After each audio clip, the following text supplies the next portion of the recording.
गुलाम server साहब, शुरुआत आप ही से करना चाहूंगा। ये गाय की कुर्बानी की जिद क्यों? कहां पर जिद है सर? ये हुमायूं कबीर कर रहे हैं और उनके साथ कुछ और लोग हैं। हालांकि कई लोग इसके खिलाफ हैं, लेकिन कुछ लोग हैं। नहीं, देखिए, हुमायूं कबीर तो खैर अनकाउंटेबल नाउन है वो हमारे लिए। मौलाना सैयद अरशद मदनी साहब जो सबसे उम्र दराज और बड़े ओहदे पर भी हैं, उनका कई दिनों से बयान वायरल हो रहा है। लगातार वो कह रहे हैं और बंगाल के कई बड़े मुफ्ती ऑन कैमरा ये ऐलान कर चुके हैं, अपील कर चुके हैं कि गौवंश की हत्या बिल्कुल रोकी जाए, गौवंश को कुर्बानी से दूर रखा जाए। और ये अपील का असर भी दिखा है।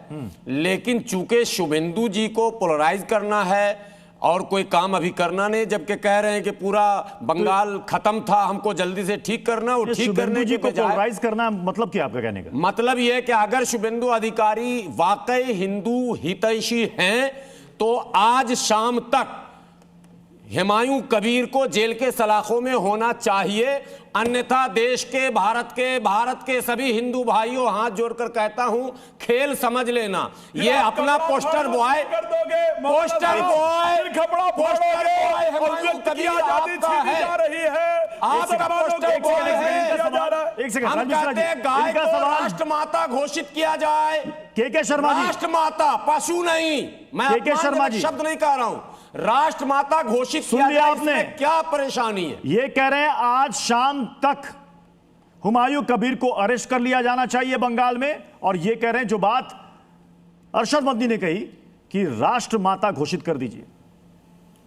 मैं सबसे पहले प्रत्युष जी आपको एक दो बात और कहना चाहता हूँ। आवाज बढ़ा दीजिएगा। हेलो जी जी बोले। आवाज आ रही है मेरी? हाँ, आ रही। आज पश्चिम बंगाल की सरकार ने दो बड़े फैसले किए हैं। ये सब फैसले तो हैं ही जिस पर आप चर्चा कर रहे हैं, लेकिन दो महत्वपूर्ण फैसले किए हैं।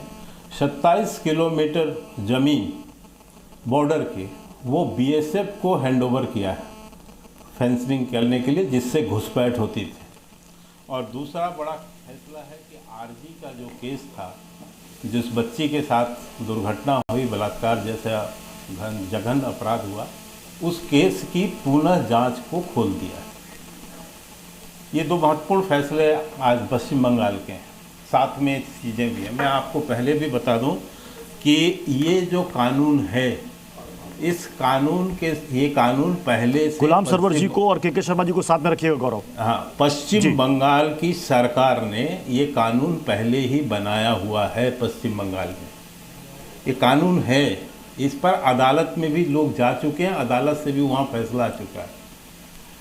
प्रश्न ये था कि पश्चिम बंगाल की जो पिछली सरकार थी, टीएमसी की सरकार, वो इसे लागू नहीं करने दे रही थी। इसलिए वहाँ पर इस तरह का जो कुर्बानी का काम है वो वहाँ पर चलता था अबाध गति से, और वो इसलिए कराया जाता था कि हिंदुओं की आस्थाओं को कैसे चोट पहुँचा दे।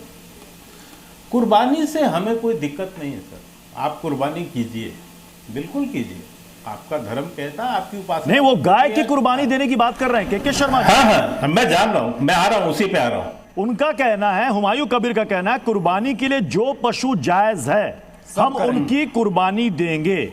और मैं भाजपा सरकार को चेतावनी देता हूं कि आग से मत खेलो। जायज है का कहने का मतलब उनका यह है कि जिस पशु के लिए सर्टिफिकेट उनके पास है, नहीं, गाय का नाम भी उसमें लिया, गाय का नाम, और उसमें गाय का भी, वो कह रहे हैं कि गाय के लिए भी फिटनेस सर्टिफिकेट है तो मैं तो कुर्बानी दूंगा। नहीं, मैं दो तीन बातें कहना चाहता हूँ। देखिए, यहाँ भी इस्लामिक स्कॉलर बैठे हुए हैं और जो देश भर के मौलाना इमाम हैं वो भारत की आत्मा को समझते हैं। मैं अभी हाफिज गुलाम साहब ने दो तीन नाम लिए जिन्होंने शायद अपील की है कि इस तरह का गाय का वो न करें कुर्बानी। मैं पश्चिम बंगाल के पीरजादा फुरफुरा शरीफ ने भी बयान अपना अपील जारी किया है वहाँ से। सर, सवाल इस तरह का कोई अपील तो हम जारी कर रहे हैं। हम कह रहे हैं कि पैर पकड़ लेंगे मुसलमान का हम, लेकिन जो खुला चैलेंज कर रहा है उस पर कार्रवाई कब होगी ये हम जानना चाह रहे हैं ना। हम गुलाम साहब बता रहे हैं, आप इतना उतावला क्यों हो रहे हैं? हम आपको बता रहे हैं, इस देश में कानून है, कानून अपना कार्रवाई करेगा, जिस पर नहीं करेगा। सुनिए, इतने बड़े चैनल पर कह रहा हूं, हुमायूं कबीर को गिरफ्तार नहीं किया जाएगा, उससे और भी बयानात दिलवाए जाएंगे। पश्चिम प्रत्युष बंगाल जी- का माहौल खराब कराया जाएगा, प्रत्युष जी- उसको प्रत्युष घसीट जी। के फिर दूसरे राज्य में लाया जाएगा। सर ये होगा। सर प्रत्युष जी, चलिए ये चैनल तो रहेगा, वीडियो तो मैंने रहेगा खेल सर।